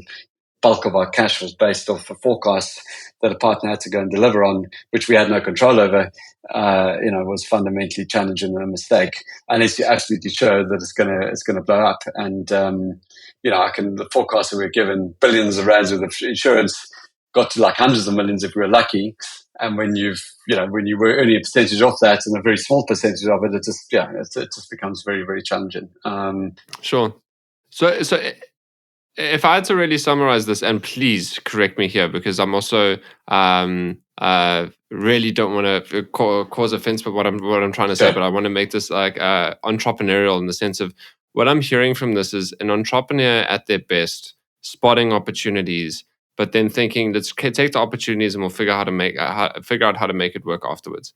And whether that was the point around the insurance play, going to a SaaS play, like going through these massive deals, but these long cycles, everything that you're discussing there was just there's an opportunity not working,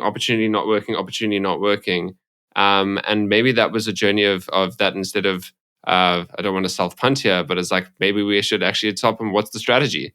Sure. No, it's a great point, Cameron. I think completely. I think I think it was we didn't lack any sales momentum capability. We got some of the biggest partners on board, but yeah, it was a funny different execution that was required and business that we had to build to get to get that right ultimately. And there was nothing fundamentally wrong with the tech. I mean, the retailers currently use it today, but the expense, the volume of what we had to raise to sustain this model was substantially greater than what we thought, or we had to get our revenue model right up front to kind of sustain it. And there's very high level is the elements of it. But yeah, to your point, I think there's also an element of now you're in the cycle, and so what do? You kind of have to keep going, keep trying, keep hoping. Like, okay, we're going to get the partner on, we're going to raise more money, whatever. But again, that doesn't always happen, and you can't just rely on that. Sometimes one has to take a step back and revisit it and relook at it, and strategically, are you going in the right direction, and what are the changes you need to make? Or actually, is it better to call it a day? And in hindsight, there are plenty of signs of that. Maybe, or a fundamental shift that might have then, changed things. I wouldn't know what that was, but so you're spot on right. So thank you for your honesty, right? And I thank you for really, really claiming that, because that's really it says a lot about being able to claim those lessons. For me, I also what I'm picking up from throughout this, and I've used the word assumptions many times, just about what I'm doing about your story. But it sounds like, at least in the early days, there were assumptions that were made about your customers. And I think what was especially difficult is the fact that it's hard to even realize those are assumptions, because the data's there. Like, we've sold hundreds of these through this mobile operator and this insurer, but then now it doesn't happen again. Like, if you had to go back, what would you have done differently in terms of interrogating some of those validated assumptions? Yeah, sure. I mean, I think the challenge that we faced was that, specifically in the insurance space, was that, unlike maybe you do a light version of you go out there and start put a terminal app and start selling insurance. Well, we couldn't do that because then we'd be non-compliant. so the path we had to walk to validate some of these things was quite significant. I mean, we had to convince reinsurers to back a self captive that we created, formed, to then go and just start a trial, right? And then we had to build an entire tech platform to enable it. And obviously, if you raise, even the US, that's how they do it, right? You raise tens of millions of dollars. It's neither here nor there. But in the South African context, or when you try and do it yourself, that becomes a hell of a lot more challenging to kind of get right. And so, and that's what we should have done, was find a way to kind of more validate what was the actual model. How would you sell individual items, individual insurance policies on individual items? Because what's interesting is that you referenced Naked and Pineapple. They got that right off the back of selling car insurance, and car insurance is a quantum in both cases, essentially, in my view. I mean, a stand to correction, certainly I might be wrong, but I'm pretty certain about it. And it was something that actually one of our reinsurers told us quite early on. We should start selling car insurance. And I was like, well, I don't know how to, that's another product. How do we market it? How do we get in channel? I'd rather partner in channels that I understand, retailers, whatever, and offer something that seems highly relevant to that customer than try and go and do something else, So it felt like quite a significant pivot, but actually they got the nature of what insurance is actually, as a point there. And I think, again, what you're also discussing is, this is it's so hard. And like, this is why I love doing this podcast, is because the stories of entrepreneurs where, in some businesses, it makes perfect sense, where the entrepreneurs, it was actually a great thing that I came into this not being an expert in this industry.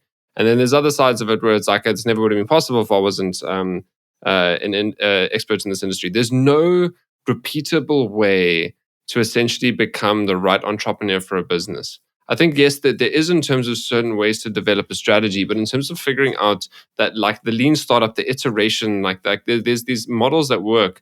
And the reason why where I'm going with this is the point where those other assumptions around the fact that it's like, it can't be that complicated, let's just make it happen, let's just sell it. And then you realize, oh, wow, that's regulated too. Every single thing that I want to do about it, not the product, not the policy, not how the financial instruments, how you sell it, where you put it, everything's regulated. And I think that's the point where where the differences between not even the assumption, but the common sense. Like there is value, there is opportunity here. And it's like, why is this not happening? And then you go in there and you go through all the regulation and be like, that's why it's not happening. Yeah, no, 100%. I mean, and it's not just happening. Yeah, Amazon's doing it, right? Like if Amazon's not doing it, well, it's got to work. There are like so many points of validation. I mean, and we got backing from insurance companies and reinsurers, whatever, and they saw the same thing. It was like it's got to happen. but the fact that even the insurers were like, this is a great idea. No. Exactly. That's why I still want to get down to is like, and maybe it'll come out later or hopefully now. But what was that? What was the thing that went wrong? What was that Achilles heel that you didn't know was there? Look, and that clearly no one knew was there. Yeah, look, I think if we were, we were quite early on in the market, and we didn't understand maybe adequately what actually would get a customer signed up. So what I mean is that, I don't know, if you bought any insurance digitally in the last, 24 months, I don't know, maybe you're a Naked or Pineapple customer, but even if you look at how they're doing that, it's pure engagement up front. You look at auto insurance, it's kind of like this initial, it's telephone, it's like this massive evolution of insurance back or telesure, whatever, all these different iterations of it. But ultimately, there's a human intermediate in it. And there's potentially a reason for that. And even Naked and Pineapple, it's mainly lead gen up front with the component, digital, and there's a component of then on-sell post that. And, so, I mean, we didn't understand that, number one. Number two, I think we didn't understand the complexities of lower premium products and how to actually, is there an opportunity there to insure it or not? Because, that's why cars, houses, whatever, that's why those things get insured and maybe not individual items. Not to say you can't and that you won't, but it just, it's just too distant if you haven't done it before. And then if it's not being sold on, so yeah. And I guess it's, you build the insurance business, and insurance business, you need, I don't know, 400 or 500 million rand to build a proper insurance business if you're going to go and compete with because you're an FSP. Yeah, exactly. Yeah. And that's what we were, right? We had fully licensed, whatever. We had sole captives, we had reinsurance treaties, the whole thing in long term and short term. We built over 30 different insurance products. Because when we started going to the e-commerce channels, we had to have, multiple different products that were available, TV or this or that, or cell phone, whatever. So, I mean, the time, the effort, the learnings, the expertise that we had to onboard lawyers that were kind of, designing terms and conditions, insurance specialists, advisors, designing products, actuaries, you name it. I mean, it was a proper, we had the bones of building out insurance business, a digital one. But what we didn't get right was the acquisition and being able to actually sell, right? We sold into channel, but then we couldn't get the customers to buy thereafter. Not adequately. I think it's this assumption around, sort of digital and digital first and everything's going digital and whatever. Well, yes, but like it's not just pure digital, and there's certain industries that actually, it's sort of a stepping stone and some changes that one has to go through first and whatever. Anyway, so. But what that's also clicked for me is it's again like what's for what this is again why I see our clients I'd say love us and hate us, because they will make them uncomfortable in the moment, but it's like they love being the thinking being challenged.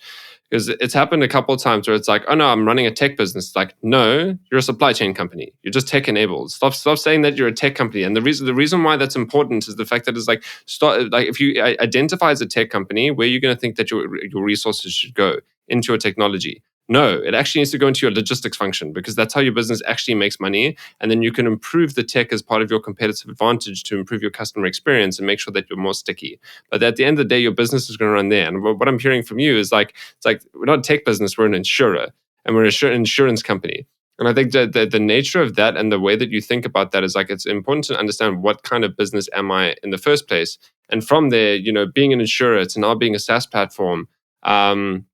It's the point of really knowing the game of what you're getting yourself into, and the thing is that's easier said than done, because we're in the realm of we don't know what we don't know, and that I think can be the really hard part.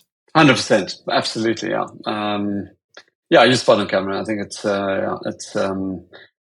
you very well summarized, and I couldn't agree more. And I think I don't quite know other than,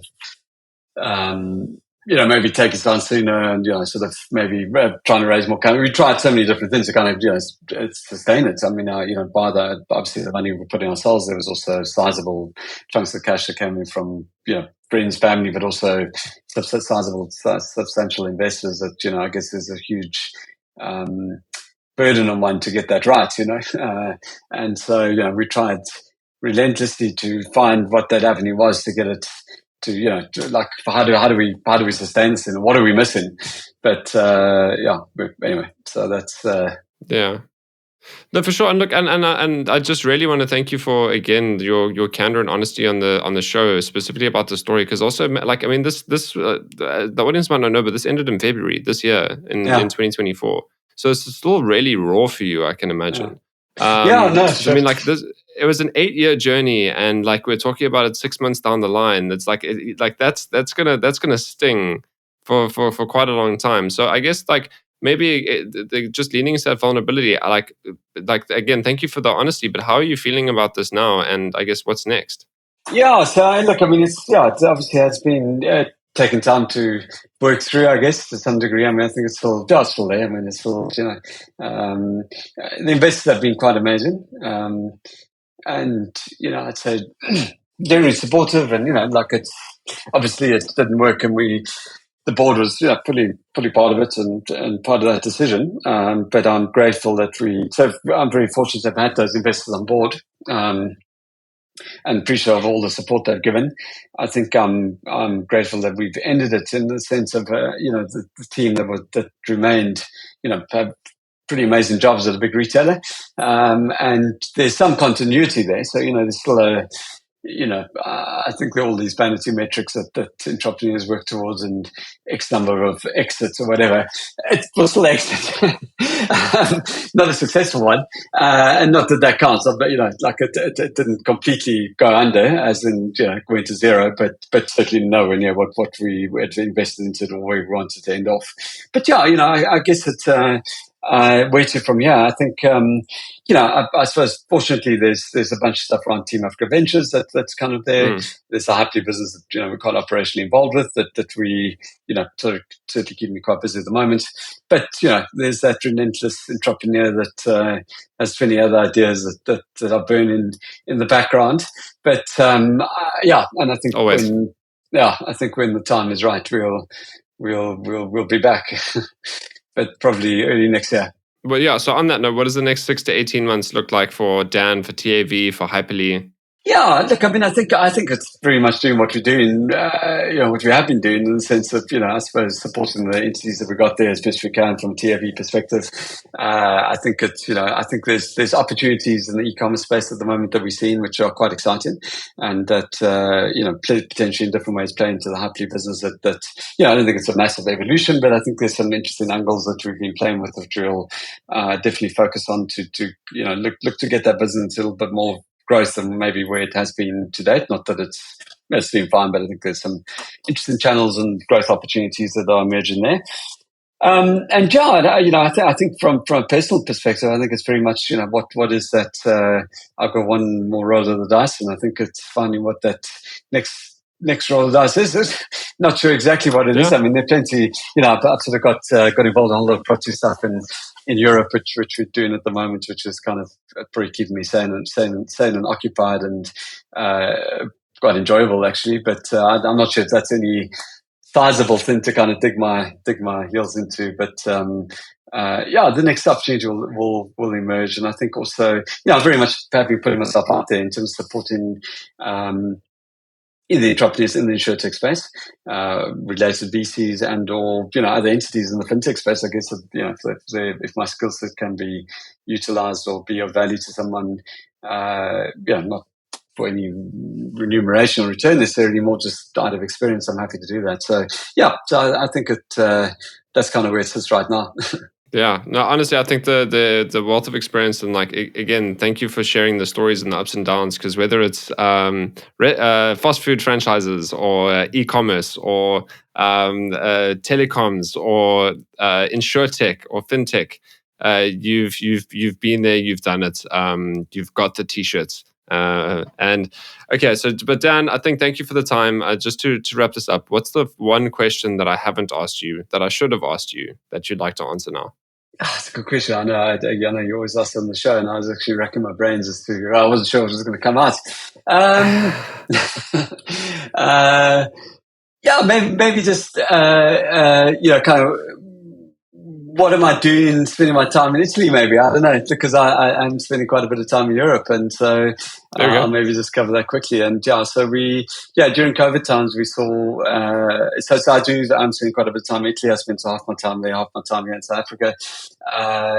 We during COVID times saw an opportunity around in the sort of distressed hospitality space, smaller sort of hospitality space, and so I spend we've got on our 5th project now, where we, identify properties, renovate them, and then put them into short-term rental pool. So that's I don't know. Maybe that's another element of entrepreneurship that I'm executing on right now, but it's certainly bringing a lot of enjoyment. So yeah.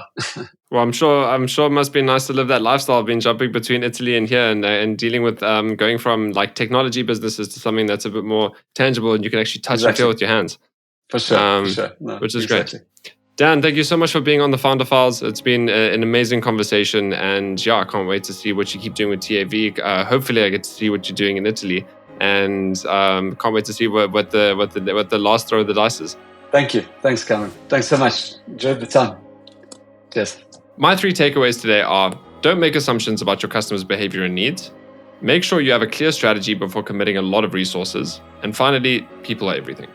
Now, working backwards through that, as Daniel was rapidly scaling Groupon, it all came down to hiring the right people in key positions. It makes me think of the quote, if you want to go fast, go alone. If you want to go far, go together. But if you want to hyperscale, get the right people on board that you can trust. That's not a quote, I just made that up now. But this is the benefit of also me being an organizational psychologist. I've worked in organizational design, I've worked in hiring, I've worked in onboarding. So I've understand the work that entails in terms of making sure that you're getting the right person for the right position. And the point is, if you get that wrong, that can really slow people down. I think many people listening to this can attest to that. But getting it right is something that's so critically important and something that I definitely don't take for granted, whether it's in Metavolve or whether it's in our client's business. And actually thinking very deliberately around what are these roles that I need to execute my strategy is something that's critically important at any point in time, because as Daniel said, if that was the whole key towards their scaling success, was getting the right people in the right places. The next lesson is the clarity of strategy. And this is hard, even for us, because we can't perform brain surgery on ourselves. It takes a lot of discipline to not only come up with a clear strategy in the first place, but to commit to executing it when trying to cut through complexity. In Daniel's case, there are many times where a strategy would have helped clear the way and click to shore. But the opposite holds true for some businesses, and you need to adapt and respond to changes in the market. What this means is that there's no right way to do this. And it's really hard, because sometimes you need to just power through with a clear strategy. Sometimes you need to kind of just adapt and respond to what's happening in front of you. And all of the times you actually need to do both. So we're doing that regularly, but I think we can even lose sight in the bigger picture by just responding to, opportunity here. And I think this is a good reminder for me to really finish off 2024 strong, by being just super focused in terms of what our own strategy is and making sure that we execute that well. Finally, making assumptions about our customers. There's not one founder that I know that doesn't do this. And the reason why is that we all underestimate how many layers there are to our customers' decisions, motivations, and buying behaviors. We also underestimate the fact that these change over time. It's about truly interrogating these to understand what's going on with them and continuously getting their feedback and doing good customer interviews. There's a difference between bad and good, and making sure you do them properly. Shout out Renier Creel if you're listening to this, because I definitely got that from you. And if I ever take my eye off the ball of what our clients care about, then I'm pretty sure that's when we're going to face growth issues. So this is a good reminder to me of really always understanding our customers and collecting feedback from them all the time. And whether they are our existing customers or our prospective customers, it's them that allows our business to exist. And that's it for me. Thanks again for listening to another full episode of the Founder Files. Let me know what you think of this episode in the comments, and I'll see you in whatever place and whatever time you listen to the next episode. Cheers for now.